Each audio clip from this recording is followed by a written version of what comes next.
Hello दोस्तों, Hindi design studio में आप सभी का स्वागत है।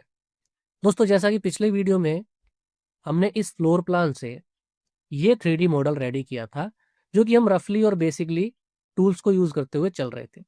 अब दोस्तों, इसको और डिफाइन करते हुए कुछ और टूल्स को हम इसमें समझने वाले हैं। सबसे पहले जब भी आप कोई 3D बनाएं, तो इसमें ये जो चीज़ें जैसे ओवरलैप हो रही हैं, ये जस्ट मैंने आपको बताने के लिए डायरेक्टली एक दूसरे के बीच में चीज़ें इस तरह से सेट कर दी थी। लेकिन फाइनल जब मॉडल आप करेंगे, तो उसमें ये चीज़ें अगर आप प्रॉपरली रखेंगे तो ज़्यादा बेटर होगा। जहाँ भी कोई दीवार एक दूसरी दीवार के या कोई भी फ्लोर एक दूसरे के अंदर ओवरलैप होगा, वहाँ पर रेंडर में कई बार एरर आ जाता है, प्रॉब्लम आने लग जाती है। तो इसको भी आपने ध्यान रखना है। प्रॉपरली जिस एरिया पर हम काम करेंगे उसमें चीज़ें अगर ओवरलैप नहीं होंगी तो ज़्यादा बेटर रहेगा। इसको भी हम थोड़ा नीचे करके एक बार देखते हैं और इसके हिसाब से चीज़ें बैलेंस ऐसा करेंगे। फ्लोरिंग को properly end to end set किया, दीवारें एंड टू एंड एक दूसरे के अंदर ओवरलैप नहीं होनी चाहिए। और डोर के लिए जितना मार्जिन यहाँ पर ये है, इसको हम नीचे कर देते हैं। पहले चेक करते हैं क्या साइज है। 150 mm। तो इसको हम 150 mm यहाँ से 0 कर देंगे। बीच का हिस्सा डिलीट ही कर देंगे, बीच की लाइन भी, आगे वाली और पीछे वाली। और इधर से भी इसको पुश पुल करके डाउन करेंगे 150।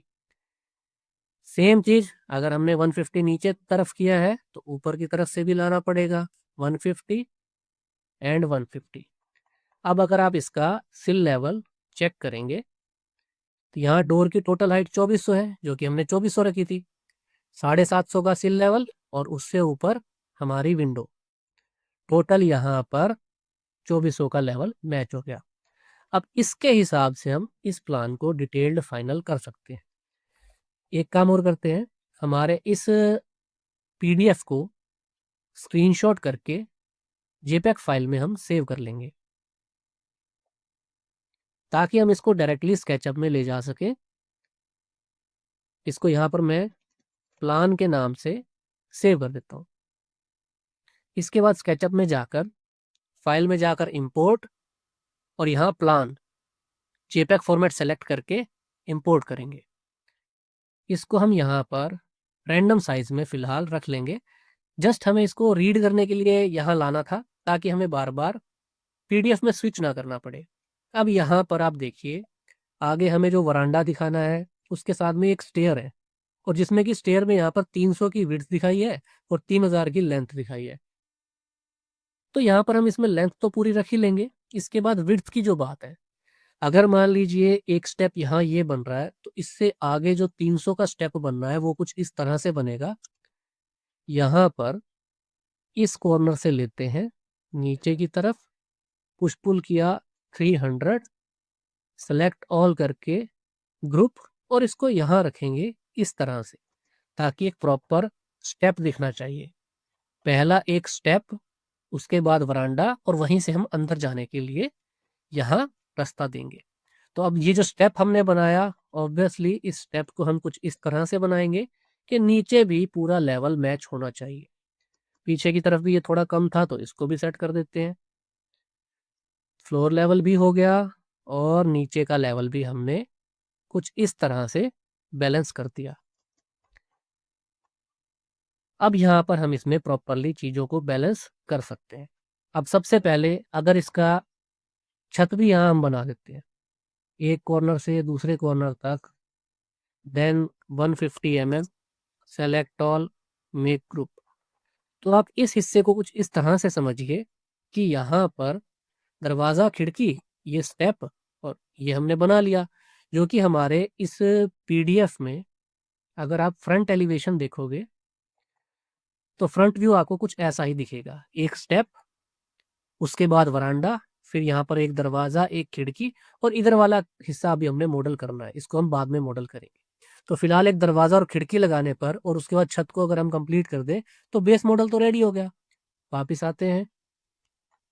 अब यहाँ दरवाज़ा लगाने के लिए हमारे पास अलग अलग ऑप्शंस अवेलेबल है। या तो हम कस्टम दरवाज़ा बना सकते हैं, जिनमें कि हम इन टूल्स को यूज़ करके कोई भी पैनल डोर बना सकते हैं। अब दोस्तों, अगर इसमें हम कोई कस्टम डोर बनाएंगे तो उसमें काफ़ी टाइम भी लगेगा और काफ़ी डिटेलिंग हमें करनी पड़ेगी। तो इसका बेस्ट ऑप्शन यहाँ रहेगा, आपको लार टूल सेट में ही एक ऑप्शन मिलता है वेयर हाउस का। इस 3D वेयर हाउस पर हम क्लिक करेंगे। इसके बाद यहाँ पर हमें जस्ट सर्च करना है डोर। आप डोर लिखकर सर्च करेंगे, आपको कई तरह के डोर्स के मॉडल यहाँ पर शो होने लग जाएंगे। आप डायरेक्टली इन डोर्स को उठा करके अपनी फाइल में यूज कर सकते हैं। अब जो मॉडल आपको ऐसा लगे कि ज्यादा बढ़िया डिटेल्ड है, उसको आप डायरेक्टली यहाँ से डाउनलोड करिए, यस करिए, ये डोर डायरेक्टली आपकी फाइल में शो होने लग जाएगा। अब यहाँ पर बात आएगी कि इसको स्केल कैसे करना है। तो यहाँ पर आपको स्केल का ऑप्शन भी मिलता है। या तो आप इस डोर को डायरेक्टली पकड़कर स्केल ऑप्शन लेंगे, जिसमें कि आपको अलग अलग पॉइंट्स मिलते हैं। अगर आप इसको सेंटर पॉइंट से बिल्कुल बीच वाला, डायगनली और वर्टिकली हर तरफ से बीच वाला पॉइंट पकड़कर इसको ऊपर की तरफ रेफरेंस दे देंगे, तो ये यहाँ पर इस तरह से हाइट मैच हो गई। और इसी तरह से साइड में से बीच वाला पॉइंट पकड़कर जैसे ही आप इसको विड्थ में मैच करेंगे तो ये विड्थ भी मैच हो जाएगी। तो यहाँ पर आपका दरवाजा प्लेस हो गया आपके दरवाजे की जगह पर बड़ी आराम से। अब इसके बाद विंडो भी हम इसी तरह से वेयर हाउस से ला सकते हैं, या फिर हम यहाँ पर एक कस्टम विंडो भी बना सकते हैं। फिलहाल मैं आपको एक कस्टम विंडो बना करके भी दिखा देता हूँ। सिंपली हमने एक रेक्टेंगल लिया आउट टू आउट, इसको पुश पुल किया, मान लीजिए 50 mm, थोड़ी मोटाई आ गई। इस पे हमने ऑफसेट दे दिया F कमांड से, या यहाँ से ऑफसेट लेकर अगेन 50 का ही ऑफसेट देकर बीच का हिस्सा इसमें से हम हटा देते हैं। सेलेक्ट ऑल, मेक ग्रुप, और इसको उठा करके अंदर की तरफ प्लेस कर देते हैं। विंडो का फ्रेम यहाँ बन गया। इसके अंदर हमें सेंटर पॉइंट से एक रेक्टेंगल ऑपोजिट कॉर्नर तक लेकर के जाना है। ये अंदर शीशे का काम करेगा। इसको भी थोड़ा थिकनेस दे देते हैं, मान लीजिए 10 mm। Select all, make group. अब अंदर शीशा, बाहर ये अपना लकड़ी का फ्रेम। इसमें जो मटेरियल्स हैं, मटेरियल्स के लिए जैसा मैंने आपको ये पेंट बकेट बताया था, इस पर क्लिक करके यहाँ ये ड्रॉपर टूल है, इससे हम कोई भी मटेरियल पिक कर सकते हैं। ये मटेरियल यहाँ आ गया, और जब ये मटेरियल पिक हो गया तो यहाँ पर बकेट आ गई। अब ये मटेरियल मैं किसी भी आइटम पे क्लिक करके अप्लाई कर सकता हूँ। तो मैं विंडो के फ्रेम पर ये क्लिक कर देता हूँ। विंडो का फ्रेम वुडन में हो गया, और यहाँ मटेरियल में से हम ग्लास सेक्शन में जाकर कोई भी एक ग्लास का मटेरियल लेकर अंदर वाले हिस्से पे लगा देंगे।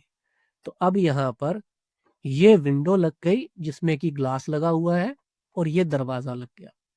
इस तरह से बिल्कुल आसानी से हमने एक रूम का डोर एंड विंडो प्लेस कर लिया। यहाँ ये स्टेप बना दिया। इसका जो 3D मॉडल है उसमें कुछ बाहर प्लांटर्स रखे हुए हैं, बाहर कुछ रास्ता दिखा रहा है, पीछे ट्रीज है। बेसिकली ये जितने मॉडल्स आपको दिखाई दे रहे हैं ये हमें वेयर हाउस से डायरेक्टली मिल जाएंगे, तो हम वो डायरेक्टली ड्रैग एंड ड्रॉप करके रख सकते हैं। इसी के साथ ही एक बार के लिए छत को हाइड करते हैं। इसी हिस्से में जैसा आप इस प्लान में देख रहे हो, यहाँ पर सिटिंग हॉल में एक सोफा सेट और एक कॉफी टेबल, हमें फिलहाल ये दो एलिमेंट चाहिए।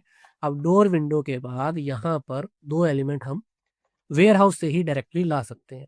अगेन वेयर हाउस में जाएंगे, अब की बार यहाँ सर्च करेंगे सोफा सेट।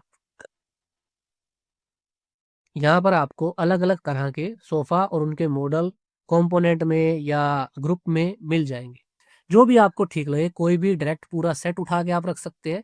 अब हमारी इस जगह के हिसाब से हमें एक थोड़ा स्मॉलर में एल सोफा मिल जाए तो ज़्यादा बेटर है। मान लीजिए ये वाला सोफा ले सकते हैं, वैसे सोफा सेट कलेक्शन है। इसको हम डायरेक्ट डाउनलोड करते हैं। यहाँ से हमने डाउनलोड किया। बेसिकली चीज़ों को ड्रैग एंड ड्रॉप करना और उसके बाद प्रॉपरली मैनेज करना, कलर थीम के हिसाब से, साइज स्पेस के हिसाब से। अब ये देखिए यहाँ पर ना ये काफ़ी बड़ा आ रहा है।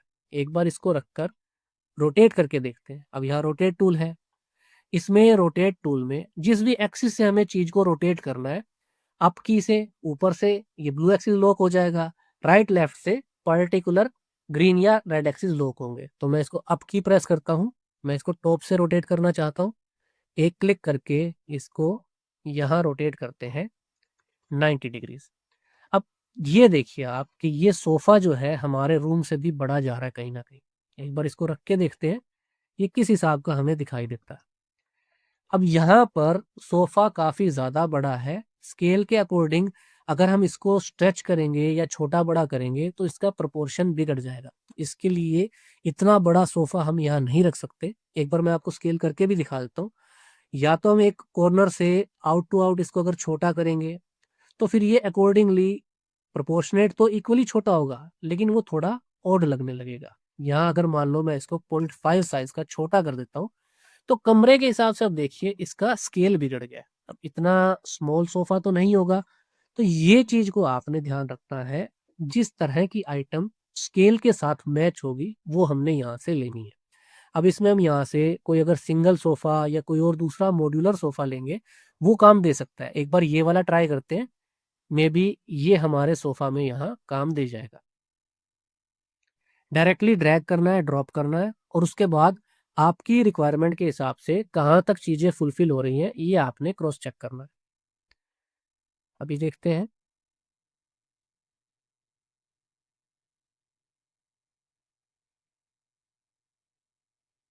एक बार इसको यहाँ रखा, अगेन रोटेट टूल लिया और यहाँ पे 90 डिग्रीज।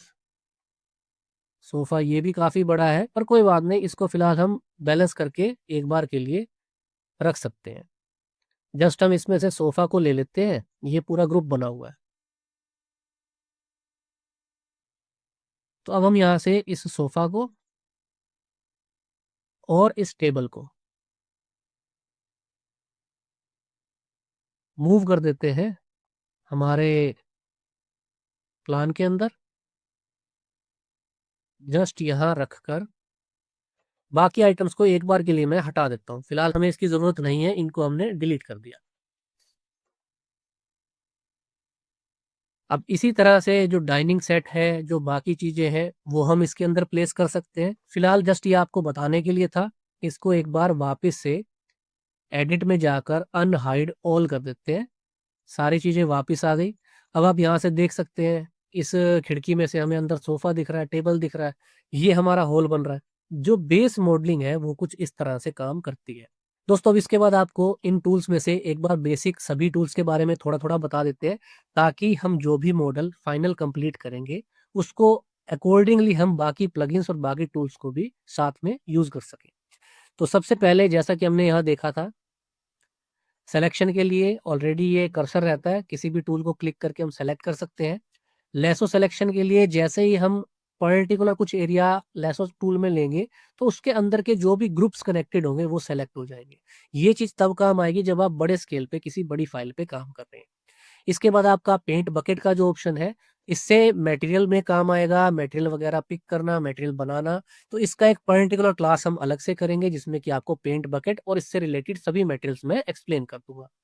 इससे आगे बढ़ते हैं। इरेजर टूल, किसी भी चीज को जैसे ही हमने इरेज करना है, इरेजर टूल लिया और पर्टिकुलर ऑब्जेक्ट पर जैसे ही क्लिक करेंगे ये उसको इरेज कर देगा। फिलहाल अंडू करते हैं। इसके बाद दोस्तों यहाँ पर कंपोनेंट का ऑप्शन है। कंपोनेंट में किसी भी चीज को जैसे हम ग्रुप बना रहे हैं, मान लीजिए एक रेक्टेंगल लेकर पुश पुल किया, सेलेक्ट ऑल करके इसको हम जब ग्रुप बना रहे हैं, एक हमने ग्रुप बनाया, इसको फिर से मूव टूल लेकर कंट्रोल के साथ इसकी कॉपी करी और इस कॉपी वाले को हमने सेलेक्ट रखते हुए यहाँ पर कंपोनेंट बटन क्लिक कर दिया। तो यहाँ ये हम इसको कंपोनेंट अलग से पर्टिकुलर बना रहे हैं। मान लो इसका नाम मैं रख देता हूँ बेड। बेड मैंने इसका नाम रखा, क्रिएट करा। अब आप यूं समझिए, देखने में ये दोनों चीजें एक जैसी हैं, जबकि ये एक ग्रुप है और ये एक कंपोनेंट है। अगर मैं ग्रुप को मल्टी कॉपी करता हूँ, जैसा कि आपने मूव से देखा कि इसको एक बार कंट्रोल प्रेस करने से कॉपी होता है, इसी तरह से ऑब्जेक्ट को सेलेक्ट करके मूव टूल लेकर एक बार कंट्रोल प्रेस करके जब मैं इसको उठा के थोड़ी दूरी पे रखता हूँ और उसको रखने के साथ ही अगर मैं इसके बाद अल्फाबेटिकली एक्स प्रेस करके इंटू 5, मतलब कि x5 लिख के एंटर करता हूं, या इंटू 5 आप इसको समझ सकते हैं। x5 एंटर करते ही इसकी 5 कॉपीज इसने सेम दूरी पर बना दी। ये हमारा मल्टी कॉपी भी बोला जा सकता है, रेक्टेंगुलर एरे भी बोला जा सकता है। ठीक है ना। अब इस ग्रुप को तो मैंने कॉपी कर दिया, अब कंपोनेंट को भी सेम करते हैं। मूव टूल, कंट्रोल, थोड़ी दूरी तक प्लेस करके इंटू 5, 5 कॉपी ये भी हो गई। अब डिफरेंस देखिए, जो ये कंपोनेंट हमने बनाया था, अगर मैं एक कंपोनेंट के अंदर जाकर उसको एडिट करता हूं तो पांचों कंपोनेंट साथ साथ एडिट हो रहे हैं। जबकि अगर मैं ग्रुप के अंदर जाकर एक ग्रुप को एडिट करता हूं तो ग्रुप इंडिविजुअली एडिट होगा। ये डिफरेंस रहेगा ग्रुप और कंपोनेंट के बीच का। अगर आपको कोई भी एलिमेंट ऐसा बनाना हो जो कि मल्टी कॉपी होंगी उनकी और वो यूज होंगे, जैसा कि कॉलम है। अब अगर एक कॉलम को हम 10 फीट का करेंगे तो ऑटोमेटिकली बाकी कॉलम भी 10 फीट के हो जाएंगे। तो इस तरह से ये कंपोनेंट वाला बटन यूज होगा। इसके बाद आगे आपका ये टैग का ऑप्शन है। ये लेयर्स में काम करते वक्त काम आएगा, इसको हम एडवांस लेवल में यूज करेंगे। अभी हम इसको स्किप करने वाले हैं। इसके बाद आगे चलते हैं लाइन कमांड से। आपने देखा कोई भी रेक्टेंगल या कोई भी शेप हम बना सकते हैं और उसके बाद जैसा ही हम लास्ट कॉर्नर मैच करेंगे तो उसका सरफेस हमें मिल जाएगा।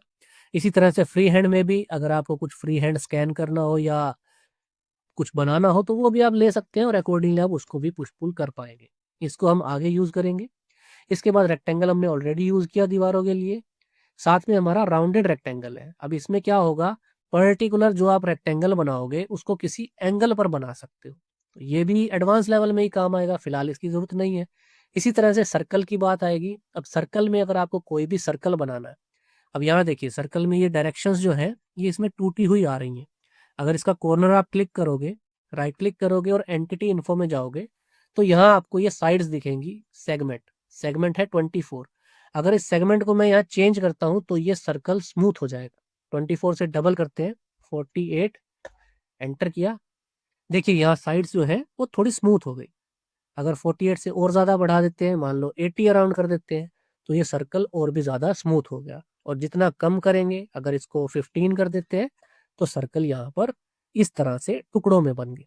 तो ये हमारा ऑप्शन रहेगा यहाँ पर सर्कल का, जिसमें कि आप उसको कितना स्मूथ या कितना रफ बनाना चाहें बना सकते हैं। इसी तरह से ये कुछ शेप्स के ऑप्शन है, जैसा कि इसमें पॉलीगन है या आर्क है। पर्टिकुलर ये चीजें तब काम आएंगी जब आप इसमें उस डिटेल में मॉडलिंग करेंगे, जो कि हम आने वाली क्लासेस में देखेंगे। तो शेप्स के लिए ड्रॉ के इसमें टूल हो गए। इसके बाद आपने मूव टूल देखा, जो कि कॉपी के लिए, मूव के लिए और मल्टी कॉपी के लिए यूज होगा। साथ ही हमारा पुश पुल, जो कि चीजों को एक्सट्रूड करने के लिए रहेगा, सरफेस को एक्सट्रूड करने के लिए। इसके साथ में रोटेशन है। अब रोटेशन के लिए पर्टिकुलर किसी भी ऑब्जेक्ट को पकड़कर आप रोटेशन टूल लेंगे तो जैसा मैंने आपको बताया, टॉप से अगर अप की प्रेस करेंगे तो ये आप इस तरह से घुमा पाएंगे। अगर आप रोटेशन लेकर राइट की प्रेस करेंगे तो आप इसको रेड एक्सिस पे लॉक करके घुमा पाएंगे। और अगर आप लेफ्ट की प्रेस करेंगे तो आप इसको ग्रीन एक्सिस पे लॉक करके घुमा पाएंगे। तो ये हमारा रोटेशन टूल रहेगा। इसके साथ में फॉलो मी कमांड है। अब फॉलो मी कमांड में पर्टिकुलर किसी भी शेप को आप किसी भी डायरेक्शन में फॉलो मी करवा सकते हैं। जैसे मानिए अब ये हमारा एक सरफेस है, इसका ऊपर वाला हिस्सा हमने सेलेक्ट किया। अब इसके ऊपर अगर मैं यहाँ पे एक सर्कल लगा के इसके ऊपर घुमाना चाहता हूँ तो वो फॉलो मी कमांड से काम दे सकता है। कैसे देगा, पहले मैं आपको बता देता हूँ। एक सर्कल के लिए मैंने सी प्रेस किया। इसके बाद किसी भी ग्रीन एक्सिस या रेड एक्सिस वाली तरफ से सेंटर में मैंने इसको रखा और इसको यहाँ बना दिया। अब यूं समझिए ये सर्कल यहाँ पर बना हुआ है और लाइन सेलेक्टेड है। आपको वो लाइन सेलेक्ट करनी है जिस पर की चीज को फॉलो मी करना है, लाइन सेलेक्टेड रहनी चाहिए। इसके बाद फॉलो मी कमांड लेकर जैसे ही आप इस सर्कल पर क्लिक करोगे, ये सर्कल पूरी लाइन के ऊपर घूम गया और इस पे मोल्डिंग बन गई। ये इस तरह से काम करेगा फॉलो मी कमांड, जो कि मैं आपको आगे मॉडलिंग में बताऊंगा। अब यहाँ पर ये इसकी बढ़िया से मोल्डिंग दिखाई दे रही है। इसी तरह से फॉलो मी कमांड काम करेगी। इसके बाद आपने स्केल देखा। किसी भी चीज को स्केल करने के लिए यूनिफॉर्मली स्केल करना है तो डायगोनली पकड़ना पड़ेगा, और सेंटर टू सेंटर अगर करना है, राइट टू लेफ्ट करना है तो मिडिल पॉइंट से करना पड़ेगा। इस तरह से आप इसमें स्केल कमांड भी यूज कर पाएंगे। इसके बाद आपका ऑफसेट है। ऑलरेडी आपको बताया, किसी भी सरफेस को सेलेक्ट करके ऑफसेट लेंगे तो उसके अंदर सेम चीज का ऑफसेट बनेगा। अकॉर्डिंगली आपको वो पुश पुल करना है, कुछ डिजाइन बनाना है या कुछ भी करना है तो उसके ये काम आएगा। ये भी हो जाएगा। इसके बाद आपका एक्सिस का ऑप्शन है। अब ये एक्सिस क्या होता है, कोई भी ग्रुप या कोई भी ऑब्जेक्ट रहेगा या कोई कंपोनेंट रहेगा, जैसे ही आप उस पर डबल क्लिक करेंगे उसके अंदर आपको ये एक्सिस दिखाई देता है, ब्लू रेड एंड ग्रीन। अगर आप इस एक्सिस को यहाँ से मैनुअली चेंज कर देंगे तो आपके ऑब्जेक्ट का, आपके कंपोनेंट का जो बेस पॉइंट है वो बदल जाएगा। इसको अभी आपको जरूरत नहीं है, आने वाले टाइम में किसी ऑब्जेक्ट पर जब हम काम करेंगे तब मैं आपको इसमें अच्छे से समझा पाऊंगा। इसके बाद ये फ्लिप का ऑप्शन है, पर्टिकुलर किसी भी चीज को फ्लिप करने के लिए। जैसे मानिए इस पूरे घर को मैंने पकड़ा, यहाँ से फ्लिप बटन लिया, जिस तरफ भी मुझे इसको फ्लिप करना है, अगर मैं ग्रीन एक्सिस पे फ्लिप करता हूँ तो ये देखिए ये ग्रीन एक्सिस पे दूसरी तरफ फ्लिप हो गया है, मतलब आमने सामने ये पलट गया है। वापस कर देते हैं, वापस आ गया। तो ये फ्लिप करने के लिए काम आएगा, जिस भी एक्सिस पे आप क्लिक करेंगे चीज उधर पे पलट जाएगी। इसके बाद मैंने आपको मेजरिंग टेप बताया, जो कि लेंथ मेजर करने के लिए भी काम देगा और गाइडलाइन लेने के लिए भी काम देगा। इसके साथ में डायमेंशन के लिए ऑप्शन है, अगर आपको पर्टिकुलर यहाँ पर डायमेंशन मार्क करने हैं तो आप वो भी मार्क कर सकते हैं। इसके बाद अगर आप देखेंगे तो यहाँ पर आपको प्रोटेक्टर मिलेगा। अब पर्टिकुलर आपको कोई एक लाइन या कोई एक किसी एंगल पर गाइडलाइन लेनी है तो प्रोटेक्टर का ऑप्शन आप क्लिक करेंगे। इसके बाद यहाँ पर एरो हेड के साथ टेक्स्ट के लिए, जैसे मानिए आपको 3D के अंदर मार्किंग करनी है, यहाँ हमने लिख दिया स्टेयर्स है तो स्टेयर्स लिख दिया, या बाकी कुछ भी आपने मेंशन करना है तो वो चीज़ यहाँ पर आप एरो हेड के साथ प्रॉपरली दिखा सकते हैं। इसके साथ में हमारा सेक्शन टूल है, इसका एक पर्टिकुलर वीडियो मैं आपके साथ शेयर कर दूंगा। हालांकि ये सेक्शन के लिए रहता है कि जहां भी आपको किसी तरफ से सेक्शन कट करना है तो इसको आप प्लेस करके और अकॉर्डिंगली सिंगल क्लिक के साथ पूरे घर का सेक्शन बना सकते हैं। तो ये चीज़ मैं आपको डिटेल में आगे चलकर बताऊंगा, जिसमें आप इसको और अच्छे से समझ पाएंगे। फिलहाल अंडू कर लेते हैं। इसके बाद आपका ऑप्शन आएगा 3D टेक्स्ट के लिए। यहाँ पर आप कुछ भी अगर लिखेंगे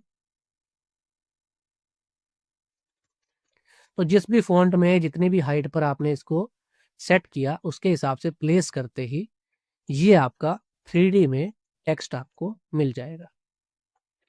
इससे आगे चलेंगे तो ऑर्बिट आप जानते हैं, फाइल में चीज़ों को ऑर्बिट करने के लिए या पर्टिकुलर ऑब्जेक्ट को। जिसके बाद हमारा पैन का ऑप्शन है, ऑब्जेक्ट्स को या फाइल के एरिया को पैन करने के लिए। देन हमारा जूम का ऑप्शन है, अब इसमें आप क्लिक करके particular zoom in zoom out कर सकते हैं। और इसके साथ ही यहाँ पर फील्ड ऑफ व्यू 35 डिग्रीज है। ये जब आप कैमरा प्लेस करेंगे तो उसमें एक मेन फैक्टर रहेगा, जो कि आपको मैं कैमरा प्लेस करते वक्त बता दूंगा। इसके बाद अगला ऑप्शन जूम विंडो का है, आपको पर्टिकुलर किसी चीज को जूम करना है तो आप इसके लिए जूम विंडो लेंगे और उस हिस्से को जूम कर लेंगे। नेक्स्ट ऑप्शन आपका जूम एक्सटेंड रहेगा, पूरी फाइल के सभी एलिमेंट्स एक साथ जूम होकर आपकी स्क्रीन पे आ जाएंगे, ये रहेगा जूम एक्सटेंड। और इसके बाद undo to previous camera view, पिछले 5 कैमरा व्यू आप यहाँ पर 1 2 3 4 5 5 बार कैमरा को प्रीवियस व्यू में देख सकते हैं।